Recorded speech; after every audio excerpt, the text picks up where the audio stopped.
Qu'est-ce que la cicatrisation cutanée? Eh bien, nous pouvons définir la cicatrisation comme un processus physiologique visant à combler, à réparer une perte de substance chez l'être vivant.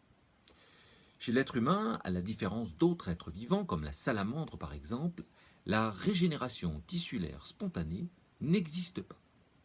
En tout cas, n'est pas possible, en tout cas pas encore. Et les recherches sur les cellules souches qui progressent permettront peut-être un jour une authentique régénération du tissu cutané qui, comme vous l'avez vu, comporte de multiples cellules aux propriétés différentes qui s'organisent entre elles. Il faut donc admettre que le processus cicatriciel aboutira à la constitution d'un tissu fibreux, conjonctif, épithélial, plus ou moins important cependant, mais qui n'aura jamais les mêmes propriétés que la peau originale remplacée. La cicatrisation cutanée laisse donc des séquelles. Comment se passe la cicatrisation cutanée?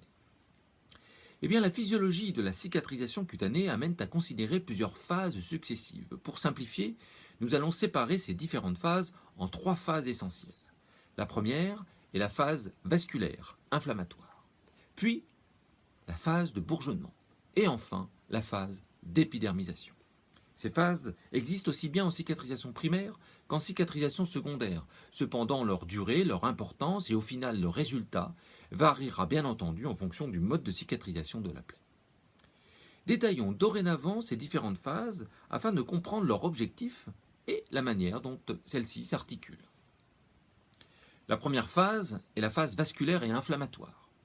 Dès l'agression de la barrière cutanée, plus ou moins profonde, plus ou moins souillée, plus ou moins délabrante, l'organisme se défend et veut se protéger pour assurer sa survie. Face à une plaie qui saigne, pas de survie, pas de cicatrisation. Et sans contrôle du saignement, sans cessation de l'hémorragie, sans hémostase, la phase ne peut pas aboutir. La phase vasculaire est donc indispensable. L'effraction des vaisseaux va entraîner une cascade impliquée dans la coagulation et sans détailler, sachez que des facteurs de coagulation, de la thrombokinase, du fibrinogène vont permettre un agrégat plaquettaire qui va venir colmater la brèche vasculaire.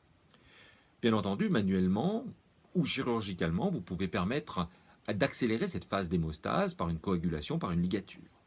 En urgence, la prise en charge de la plaie est d'abord une prise en charge de l'hémostase. Dès quelques minutes, l'organisme également entreprend la phase inflammatoire. La vasodilatation des vaisseaux va permettre d'amener du plasma riche en anticorps, en cellules immunitaires, sur le site lésionnel. Ainsi, l'organisme continue de se défendre et lutte contre les tissus détruits, contre la contamination bactérienne, contre d'éventuels corps étrangers présents dans la plaie. Cette première phase est donc une phase de défense, de réaction à l'agression, et a pour objectif simple lutter contre l'hémorragie, puis contre la contamination, et de débuter ainsi une phase de remise au propre, avant la reconstruction. La deuxième phase est donc la phase de reconstruction à proprement parler, c'est la phase de bourgeonnement, qui va commencer quelques heures après l'événement post-traumatique. Cette phase de bourgeonnement a pour objectif de combler la perte de substance. Des fibroblastes vont s'organiser, vont fabriquer des mucopolysaccharides, donnant cet aspect un peu luisant, muqueux de cette phase, qui vont permettre donc l'organisation et le comblement de néovaisseaux qui vont venir envahir la trame collagénique dans le but de combler la perte de substance et d'amener via la circulation l'ensemble des éléments indispensables à la cicatrisation. Ces capillaires, nouvellement formés, vont se présenter avec un aspect rouge, vif, d'un bourgeon, dont la teinte peut être plus ou moins sombre en fonction d'une éventuelle contamination ou d'infection non résolue.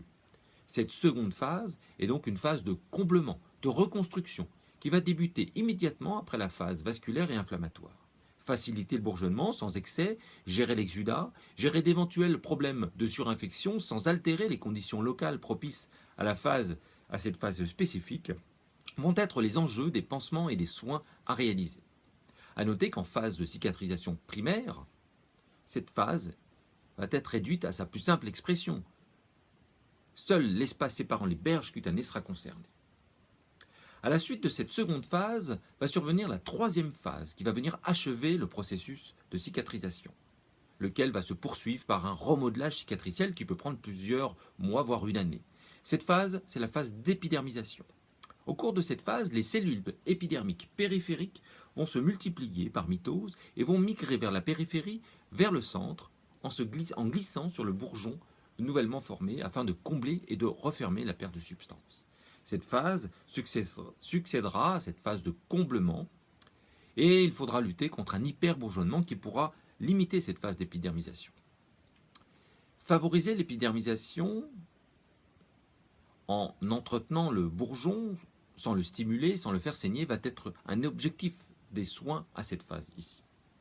La seconde phase est une phase de remodelage qui, outre certaines cicatrices pathologiques, hypertrophiques, cicatrices kéloïdes, vont aboutir à la constitution définitive de la séquelle cutanée.